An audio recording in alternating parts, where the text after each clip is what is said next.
Bonjour à tous, j'espère que vous êtes en forme ce matin. Pas trop de malades, ils sont peut-être pas là. Hier matin, je me suis réveillé et en sortant du lit, j'ai vu ça. Ma petite fille de 3 ans qui s'était levée parce qu'elle avait eu mal au ventre pendant la nuit et s'était endormie dans les toilettes. La pauvre. Et bon, on le sait, c'est la saison des grippes, c'est la saison des rhumes, c'est la saison du froid, c'est l'hiver. Mais il n'y a pas que ça qui demande de l'énergie. Être un être humain, en fait, ça demande énormément d'énergie.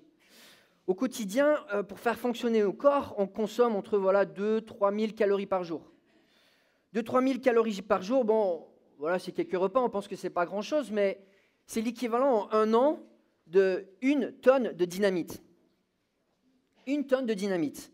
1 tonne de dynamite, c'est environ 1000 à 2000 bâtons de dynamite. C'est ce qu'on consomme chaque année pour faire fonctionner ce corps humain. Alors on comprend, ouais, des fois on est un peu fatigué, ça demande de l'énergie. Juste pour donner un petit exemple, si vous connaissez un peu l'histoire, la bataille d'Anvers en 1585, une des plus premières explosions à masse destruction qu'on appelle, c'était un bateau chargé de cailloux et de 4 tonnes de dynamite, donc ça fait 4 ans de notre vie en énergie calorique qu'on dépense, et qu'ils ont envoyé sur un pont espagnol pour le faire exploser. L'explosion a été retentie à plus de 35 km. Il y a des débris du pont qui ont été ressentis à plusieurs kilomètres. Il y a un tsunami qui a été créé dans la rivière avec un nuage de fumée qui a couvert toute la région pendant plusieurs heures. Ça, c'est l'énergie qu'on dégage en 4 ans ou peut-être 4 personnes en 1 an. Donc on comprend des fois pourquoi on est un petit peu fatigué. Si on prend une moyenne de vie de 70 ans, un groupe comme le nôtre, dans l'étendue de toute notre vie, de 200 personnes, on va utiliser autant d'énergie que la bombe atomique qui a explosé à Hiroshima.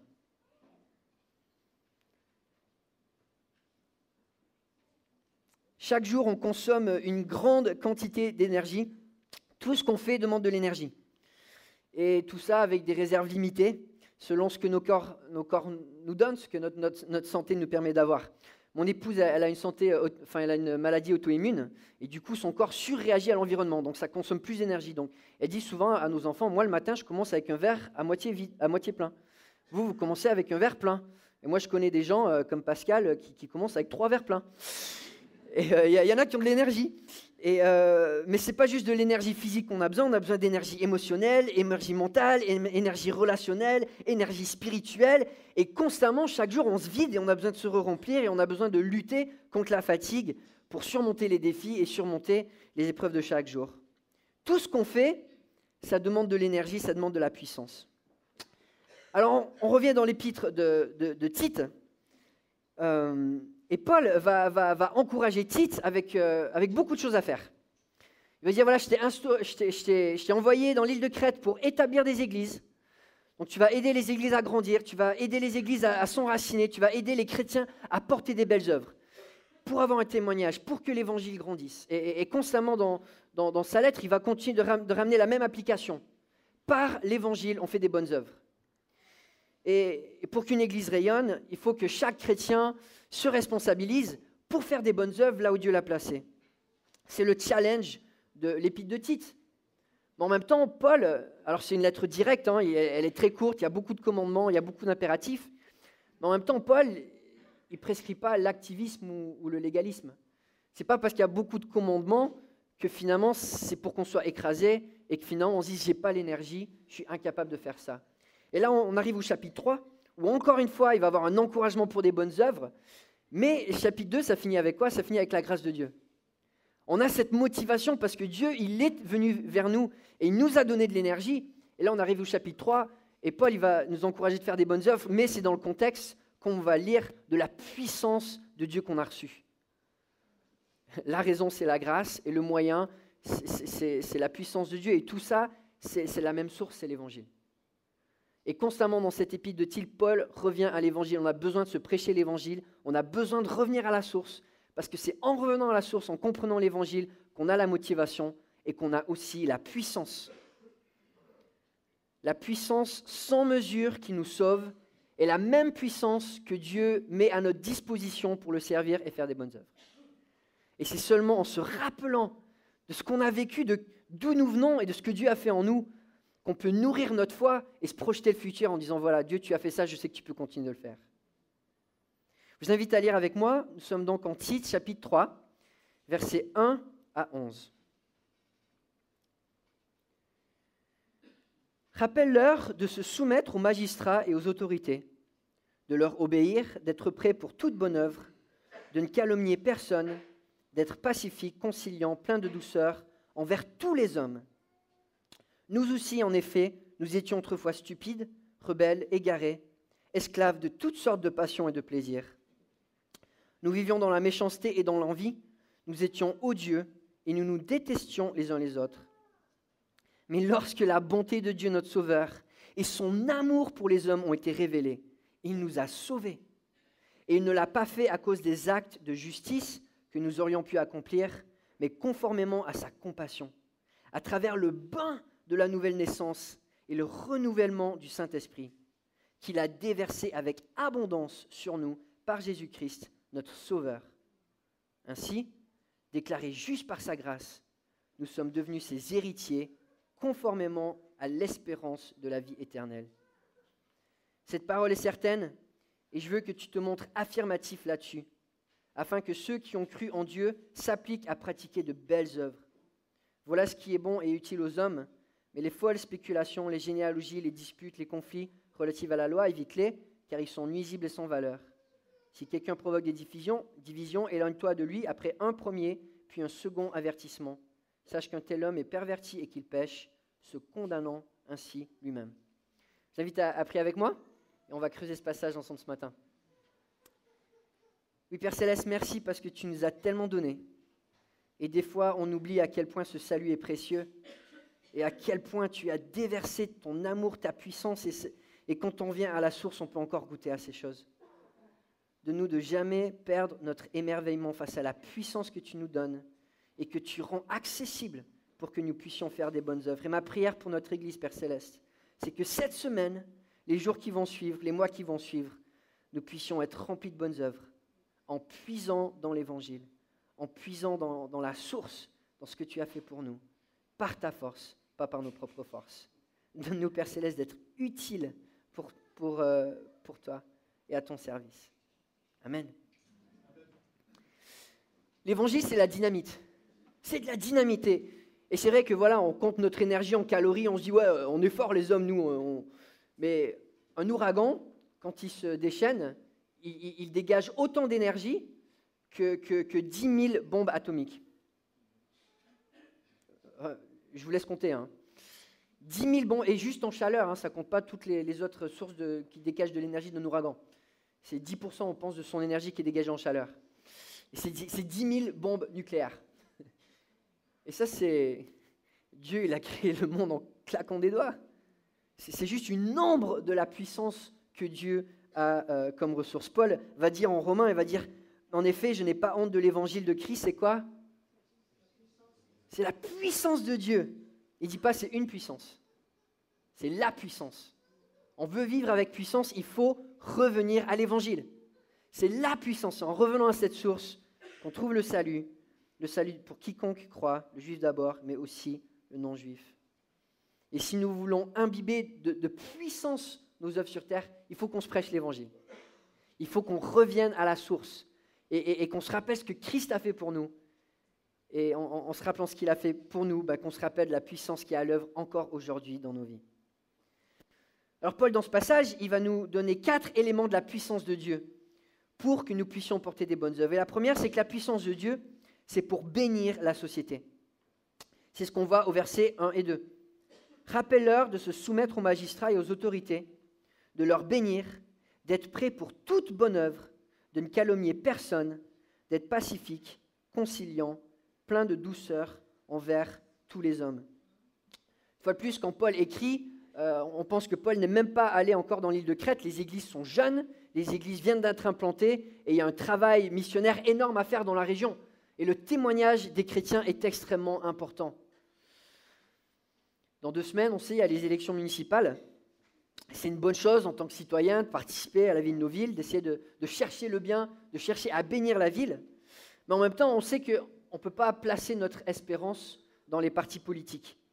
Les partis politiques ont tous leur agenda et on le sait, ils ne peuvent pas plaire à tout le monde. Ils ne peuvent pas plaire à tout le monde parce qu'ils ont une énergie limitée, Ils ont des ressources limitées, ils ont des motivations, des bonnes motivations qui sont aussi limitées, les motivations de leur propre caractère. Et le gouvernement ne peut pas tout faire. Et quand on cherche notre espérance dans un gouvernement, on sait on va toujours être déçu. Mais là, Paul, c'est quand même frappant parce que il va mettre la barre super haute, alors que le gouvernement ne peut pas bénir toute une population, on le sait. Le gouvernement ne peut pas bénir tout le monde. Dieu nous appelle à nous, chrétiens, à bénir tout le monde. L'évangile, c'est à un autre niveau. Et là, il va dire, voilà, il encourage de bénir la société, la communauté, avec toutes sortes de bonnes œuvres, en toutes circonstances, toutes sortes de bonnes œuvres. De calomnier personne. Il ne fait pas d'exception.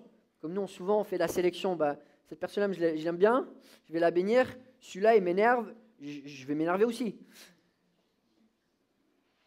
Et d'être plein de douceur envers tous les hommes. Le programme de Dieu est différent parce que lui, son énergie, à lui, elle n'est pas limitée. Et lui, il a des puits sans fond pour nous encourager à aimer, pour nous encourager à être différents dans notre société, par nos paroles, par nos actions, par nos attitudes, peu importe les circonstances. Ça, c'est la puissance de l'Évangile. Nous pouvons bénir chaque individu qu'on croise quand on puise notre source dans l'Évangile. Il faut se rappeler, le but du croyant, ce n'est pas de changer la société. Le but du croyant, ce n'est pas de changer la société. Notre rôle, c'est de bénir la société. Changer la société, on n'est pas au contrôle du cœur des gens. Et oui, dans l'histoire, le christianisme a apporté beaucoup de belles choses, et gloire à Dieu quand Dieu nous utilise pour impacter notre société, mais ça, on ne le contrôle pas. Et si ça devient notre agenda, on va être déçus. Et comme le disait MacArthur, le problème lorsque les chrétiens deviennent trop politiques, c'est que les pécheurs deviennent l'ennemi au lieu d'être le champ missionnaire. Quand on essaie d'avoir une vision morale qu'on oblige sur les autres, on commence à se créer des ennemis, plutôt que de dire, mais cette personne-là, je dois aussi la bénir. Et notre mission en tant que chrétien, c'est de toucher les âmes avant de toucher le contexte de la politique. Paul encourage dans plusieurs lettres à bénir la société. En Romains 13, il en fait un bon résumé des versets 1 à 7, que chacun se soumette aux autorités qui nous gouvernent, car toute autorité vient de Dieu, et celles qui existent ont été établies par Dieu. Même quand on ne les aime pas, les politiciens, Dieu les a placés pour une certaine raison, et nous devrions nourrir la reconnaissance et le respect et l'honneur pour nos autorités. C'est pourquoi celui qui s'oppose à l'autorité résiste à l'ordre que Dieu a établi, et ceux qui résistent attireront une condamnation sur eux-mêmes. En effet, on n'a pas à craindre les magistrats quand on fait le bien, mais quand on fait le mal, veux-tu ne pas avoir crainte d'autorité? Fais le bien et tu auras son approbation. Car le magistrat est serviteur de Dieu pour ton bien. Mais si tu fais le mal, sois dans la crainte. En effet, ce n'est pas pour rien qu'il porte l'épée, puisqu'il est serviteur de Dieu pour manifester sa colère en punissant celui qui fait le mal. Il est donc nécessaire de se soumettre aux autorités, non seulement à cause de cette colère, mais encore par motif de conscience. C'est aussi pour cela que vous payez des impôts, car les magistrats sont des serviteurs de Dieu qui s'appliquent entièrement à cette fonction. Rendez à chacun ce qui lui est dû, l'impôt à qui vous devez l'impôt, la taxe à qui vous devez la taxe, le respect à qui vous devez le respect, l'honneur à qui vous devez l'honneur. Paul nous encourage d'avoir une attitude différente, d'avoir une attitude constructive. Ça ne veut pas dire de fermer l'œil quand il y a des incompétences et des faiblesses, mais d'avoir une attitude constructive, même quand les leaders font partie d'un parti politique autre que celui qu'on aurait souhaité, ou quand ils ne sont pas aussi qualifiés et aussi moraux que ce que nous aimerions. Personnellement, je voulais partager, j'ai 3 nationalités, donc j'ai plusieurs chefs d'État, j'ai Macron comme président, j'ai Trump comme présidente, et j'ai Trudeau comme Premier ministre. Et c'est vrai que quand on lit les journaux, ils disent que du bien de ces 3 hommes d'État. Mais en tant que chrétien, on est quand même appelé à avoir un témoignage et à faire preuve de reconnaissance, à faire preuve de respect, à faire preuve d'honneur. Et là, quand Paul écrit à l'église, quand il écrit à Tite pour les églises de Crète, l'empereur c'est Néron. C'est un fou, c'est un gars déséquilibré. Et pourtant, Paul appelle à respecter, à honorer, à obéir, à se soumettre. C'est Néron, c'est l'Empire romain, il y a des injustices, il y a de l'oppression, il y a des déséquilibres. Et c'est pour ça que Paul appelle à faire toutes sortes de bonnes œuvres. Toutes sortes de bonnes œuvres, pas juste celles qui sont faciles parce que ça nous plaît, mais même quand c'est difficile, pour pouvoir refléter le fait que l'évangile de Dieu est vivant en nous et fait la différence. Paul nous encourage à avoir le cœur prêt pour toute bonne œuvre dans notre société. C'est comme ça qu'on doit vivre. Quand on va faire les courses, quand on va au travail, quand on marche dans la rue, plutôt que s'irriter facilement quand ça ne va pas de la manière dont on aimerait, mais de nourrir cette disposition du cœur à vouloir chercher les opportunités pour pouvoir bénir les gens autour de nous. Il n'y a personne d'autre qui peut bénir la société comme ceux qui ont le Saint-Esprit peuvent le faire. Il n'y a personne. Et Dieu nous appelle à remplir cette mission de bénir notre société. Et comment le mettre en pratique? Il va dire de calomnier personne, d'être pacifique, d'être conciliant, plein de douceur envers tous les hommes. La première manière que Paul définit pour être une bénédiction, c'est par nos paroles. De ne calomnier personne. Littéralement, en grec, c'est blasphémène, qui a donné le mot blasphème. Ça vient de deux mots, de blas, qui veut dire ralentir, et phémé, c'est réputation. Des fois, c'est traduit par insulter, déshonorer. Et l'idée, c'est on ralentit, on terne la réputation de quelqu'un. On refuse d'honorer une personne. Et Paul encourage les chrétiens, ne dis pas du mal des autres. Ne joue pas ce jeu de la médisance. Tu es différent. Tu es différent. Et je sais, dans la culture française, on aime bien quand même analyser, critiquer, et puis on aime bien médire aussi. Et Dieu nous appelle à être différents.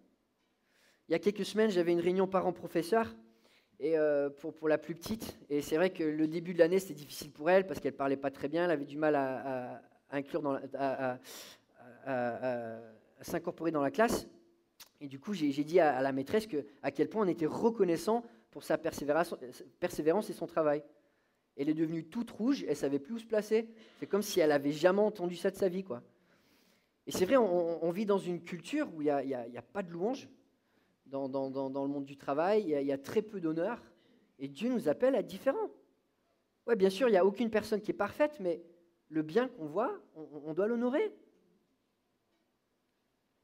Paul nous dit de calomnier personne. Personne. Et on sait en grec, personne, ça veut dire personne.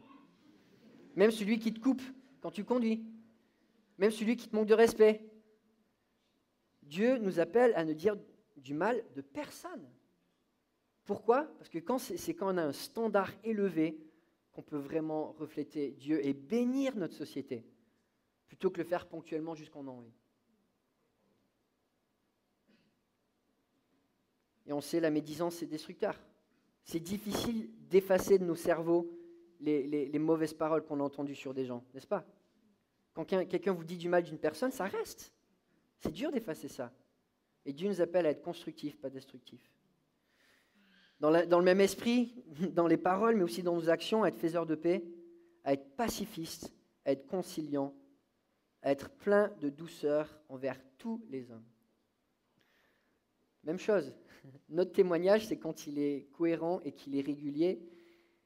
Et Dieu nous appelle à faire preuve de douceur. Et là, c'est un terme qui peut être traduit par humilité, par gentillesse, par considération. Ça ne veut pas dire que des fois, il ne faut pas être ferme, mais la Bible nous appelle dans chaque moment, dans chaque interaction qu'on a avec les gens, de considérer l'autre personne et de ne pas le blesser. Mais au contraire, de chercher la paix et de chercher à exprimer de la bienveillance, de la gentillesse, à bénir la personne même si elle nous fait du mal. C'est vrai que c'est rarement avec l'humilité et la douceur qu'on change la société et qu'on influence les puissants. Mais c'est indispensable pour bénir la société. Et ça, c'est notre appel. Dieu nous appelle à bénir ceux autour de nous, et ça passe par notre douceur. Alors ouais, de faire preuve de douceur et de bienveillance à toute personne, à tout moment, ouais, c'est surnaturel, c'est contre nature. Mais Paul, il va le dire avant, c'est par la grâce, il va le dire après, c'est l'œuvre de Dieu, c'est pas la nôtre. Et c'est parce qu'on puise dans une puissance qui est infinie qu'on peut faire ça. On peut bénir chaque personne qu'on croise par notre attitude, par nos paroles, par nos actions, par nos sourires, par le sel qu'on ajoute dans nos paroles. Paul nous rappelle là où Dieu nous a placés et qu'on se rappelle que là où il nous a placés, on a sa puissance dans la société pour la bénir. Mais en même temps, Paul veut qu'on se rappelle ce que Dieu a fait en nous. Et plus on est conscient de la grandeur de l'œuvre de Dieu en nous, plus on va s'attendre à ce que Dieu agisse encore. Et si on ne médite pas sur ce que Dieu a fait en nous et continue de faire en nous, notre cœur va se refroidir. Et Paul, une fois de plus, il nourrit cet émerveillement en se rappelant de la transformation que Dieu a fait dans son propre cœur. Et dans le cœur aussi des chrétiens qu'il côtoie. On a tous été comme ça. Nous, en effet, nous étions autrefois, dans le passé, ça a changé. Ça a été transformé, mais nous étions stupides. C'est un terme un peu fort en français, mais en grec, c'est irréfléchi, sans penser, littéralement. Rebelles, égarés, esclaves de toutes sortes de passions et de plaisirs. Nous vivions dans la méchanceté et dans l'envie. Nous étions odieux et nous nous détestions les uns les autres. Mais lorsque la bonté de Dieu, notre Sauveur, et son amour pour les hommes ont été révélés, il nous a sauvés. Et c'est quand même intéressant comment Paul construit son raisonnement. Il nous encourage de bénir la société et juste après il dit « mais c'est pas facile parce que nous aussi, autrefois, on était difficiles, on était durs de cœur, on était centrés sur nous-mêmes, on était pécheurs, on était égarés, on était esclaves des passions. » Il est en train de décrire la société qu'on doit bénir. Oui, le challenge, il est haut. Mais une fois de plus, Dieu, il a œuvré en nous et il va continuer de nous accompagner pour faire son œuvre dans une personne à la fois. Et des fois, on aimerait que la société change tout d'un coup, mais comme Dieu nous a changés en tant qu'individus, il continue de changer des individus un par un. Et ça, c'est une œuvre merveilleuse. Paul nous rappelle du contraste, de la grandeur de ce que Dieu a fait en nous. Autrefois, nous étions stupides. Le terme, il est un peu violent, mais Paul est en train de dire, autrefois, on ne réfléchissait pas à ce qu'on faisait. Autrefois, on suivait ce que notre cœur nous disait de faire, mais sans vraie réflexion dans nos actions, sans être constructif, sans réfléchir au sens de la vie, à ce qui compte vraiment, au bien et au mal, comme Dieu le définit, à la justice de Dieu, avant que Dieu intervienne avec puissance pour nous donner un vrai sens qui va jusque dans la vie éternelle. On est conduit par des choses qui n'ont pas de sens. Et Paul nous rappelle, on est transformé d'une vie qui n'a pas de sens à une vie qui est pleine de sens. Et ça, c'est la puissance de l'Évangile. Nous étions rebelles. Ça, c'est le cœur humain depuis la naissance. On est tellement rebelles. On veut suivre nos propres voies. On est rebelle contre la volonté de Dieu, rebelle contre sa parole, rebelle contre ses commandements. Notre cœur était dur. Et puis l'œuvre de Dieu, elle est tellement belle. Elle change des cœurs de pierre en des cœurs qui sont à l'écoute de sa parole. Et quand je regarde ce que Dieu fait dans ma vie année après année, et je vois la transformation que Dieu fait là où le cœur était dur, qui devient tendre, et les victoires que Dieu donne sur le caractère année après année, c'est tellement beau de voir la grandeur de Dieu qui change un cœur qui est dur et qui finalement fait beaucoup de mal, un cœur finalement qui est à l'écoute de sa parole et qui cherche à faire le bien. Nous étions égarés, et ça, c'est la suite logique. Quand tu es sans réflexion et tu es sans guide, sans autorité, tu es perdu. Et sans Dieu, on souffre, parce qu'on est perdu. On tourne en rond, on est distrait d'une distraction à l'autre. C'est ce qu'il va dire, on est esclave de toutes sortes de passions et de désirs. Et ce n'est pas que les passions et les désirs sont toujours mauvais aux yeux de Dieu, c'est lui qui a créé le plaisir.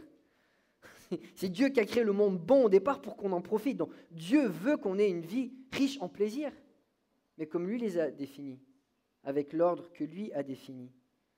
Et pas sous l'esclavage, où finalement c'est les passions qui nous contrôlent, et on a ce vide permanent parce qu'on va d'un plaisir à l'autre, d'un vide à l'autre, sans jamais être satisfait. Et avant de connaître Christ, Paul le dit, nous étions esclaves, nous n'étions pas au contrôle des désirs de nos cœurs. Et on le sait, c'est notre société, c'est l'amour de l'argent, c'est l'immoralité sexuelle, c'est la soif de la gloire et de la popularité, c'est les addictions. Et quand on regarde notre propre vie, comment Dieu intervient avec son salut pour nous délivrer de l'esclavage du péché, mais c'est magnifique. Et ça, on doit s'en rappeler. Paul va encore plus loin, il dit « Nous étions odieux, nous nous détestions les uns les autres. » Avant il dit « Nous vivions dans la méchanceté et l'envie. » Et c'est pas que le cœur de l'homme fait autant de mal qu'il pourrait le faire, mais Paul nous dit c'était notre style de vie, c'était que le mal, il était banal. Ça fait partie du quotidien, on l'accepte et on le pratique. Et c'est comme ça qu'on vit, on vit en faisant le mal, avec de l'égocentrisme, avec de la jalousie, de la cruauté, des manipulations, des paroles blessantes. Et ça fait partie du quotidien, c'est juste, on l'accepte. C'était comme ça qu'on était avant. Et puis on est motivé par l'envie, par la jalousie, la convoitise, on essaie de posséder, on essaie de faire mieux que le voisin. Des motivations finalement, mais qui n'apportent rien. Et Paul nous rappelle, on a été délivrés de ces choses-là. Ça, c'est la puissance de l'Évangile, c'est ce qui nous porte pour faire des bonnes œuvres. Son bilan, on était odieux, nous nous détestions les uns les autres. Il n'y a pas d'amour sans Christ. Et Dieu va transformer la haine en amour. Verset 4, lorsque la bonté de Dieu, notre Sauveur, et son amour pour les hommes ont été révélés, il nous a sauvés. Il nous a sauvés. Il a surmonté le mal par le bien. Il a écrasé le mal. Et ça, on doit se la rappeler, la victoire de la croix. Ce que Dieu a fait, le déversement de sa puissance qui a anéanti la puissance du mal dans nos vies. Nous avons maintenant la liberté de choisir le bien. Pour Paul, c'est indispensable de se rappeler d'où on vient. Nous avons reçu la bonté de Dieu qui a surpassé notre mal. Nous avons reçu l'amour de Dieu qui a surmonté tout notre péché. Et ça doit nous porter. Ça doit nous motiver en disant « Ouais, j'ai ça en moi, je peux servir Dieu. » Dieu nous fait goûter à sa puissance pour que nous puissions avoir une foi éclairée et ambitieuse. Et puis Paul continue, et ça c'est encore du Paul tout craché. La puissance de Dieu, quand elle est déversée sans limite. Paul nous ramène à la source, et quand on regarde ce que Dieu fait à la source de son salut, c'est un salut qui est infini, qui est généreux, qui est abondant. Il nous a sauvés, il ne l'a pas fait à cause des actes de justice que nous aurions pu accomplir, mais conformément à sa compassion. À travers le bain de la nouvelle naissance et le renouvellement du Saint-Esprit qu'il a déversé avec abondance sur nous par Jésus-Christ, notre Sauveur.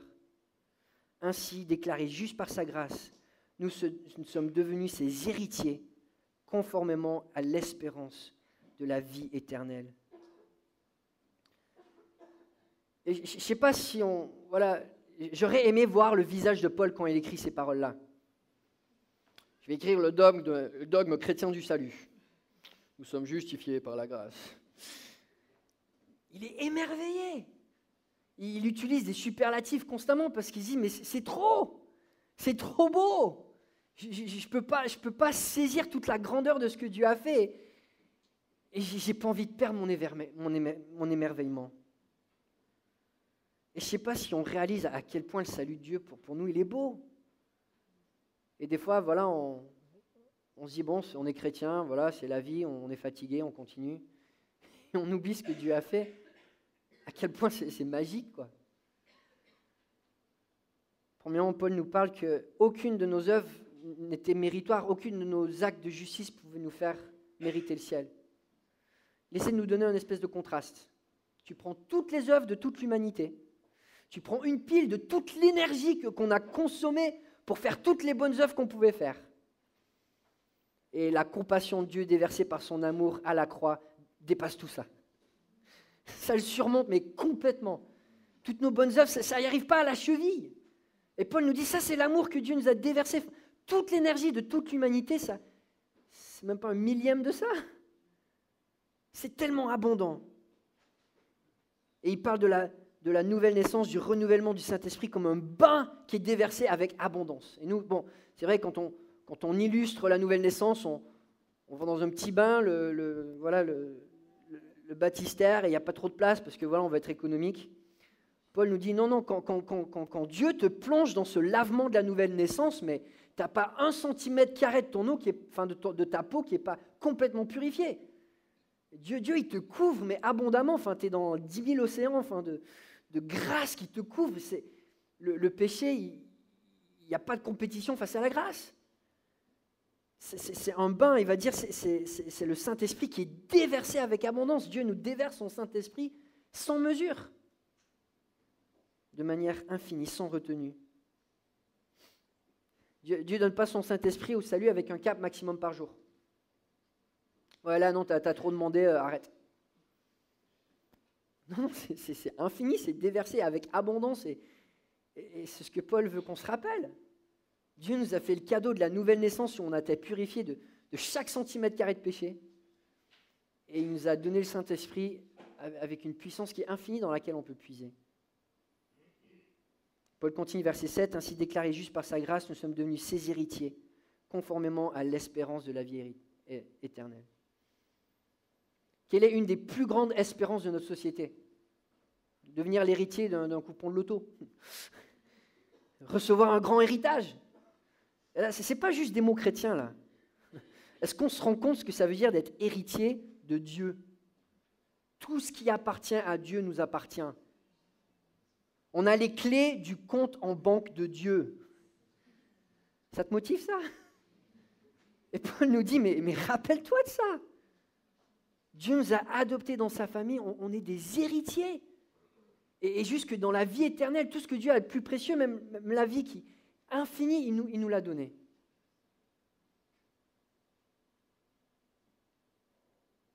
C'est vrai que ça motive plus, quand on revient à l'évangile, de faire des bonnes œuvres, que de faire une liste de choses à faire dans le légalisme.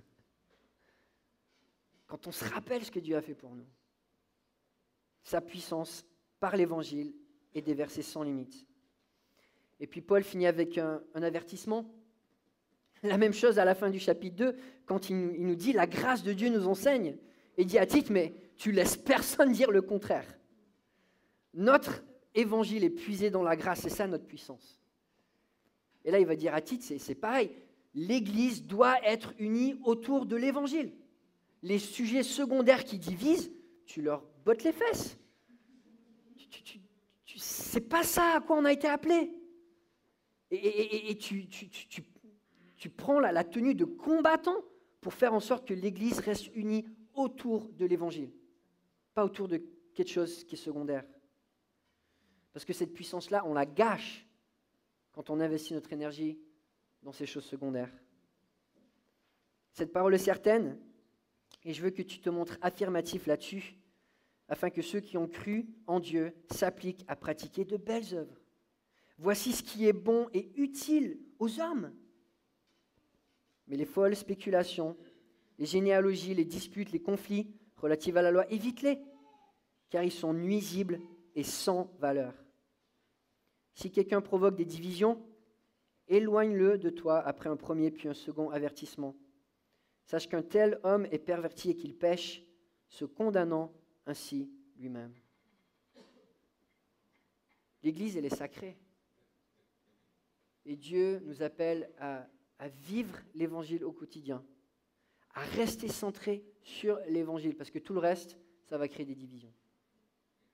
Et d'avoir comme mission principale de faire des belles œuvres, puisées dans l'Évangile, et qui témoignent de cette puissance que Dieu nous a donnée. Amen.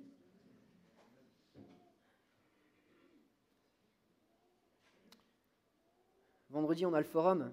On va présenter un nouvel ancien, Jamel. Et avec les anciens, on a cette conviction. On veut que l'Église reste unie autour de l'Évangile. Et on va combattre pour ça. On va combattre pour ça. Alors, ça ne veut pas dire qu'on n'est pas redevable aussi de nos actions. Hein. Et s'il y a des choses qui ne sont pas justes dans nos vies, vous avez la liberté de venir nous voir et nous corriger. Mais ça fait partie aussi de l'Évangile. Et quand on va dans la médisance, qu'on va dans la critique, qu'on va dans les divisions, ça détruit l'Église. Et que Dieu nous en préserve. Amen. Oui, Père Céleste, merci parce que tu nous as tellement donné. Merci pour ce sacrifice que Christ a fait pour nous à la croix. Il a déversé la justice. Il a déversé ton amour. Il a déversé cette paix qu'on peut offrir aux autres. Il a déversé la bonté. Il a déversé des bénédictions en abondance que nous aussi pouvons partager. Ô Père Céleste, donne-nous de ne pas perdre notre émerveillement de ce que tu as accompli à la croix. Donne-nous de ne pas perdre le goût de cette puissance que tu révèles en transformant nos cœurs. Ô Père Céleste, je te prie pour notre Église, pour chaque personne ici. Donne-nous cette semaine de bénir ceux autour de nous. Donne-nous de bénir nos familles. Donne-nous de bénir nos collègues. Donne-nous de bénir nos bouchers, nos banquiers, tous ceux qui nous croisent. Donne-nous d'être remplis de ton Saint-Esprit que tu as déversé avec tant d'abondance. Merci pour ton salut. Amen.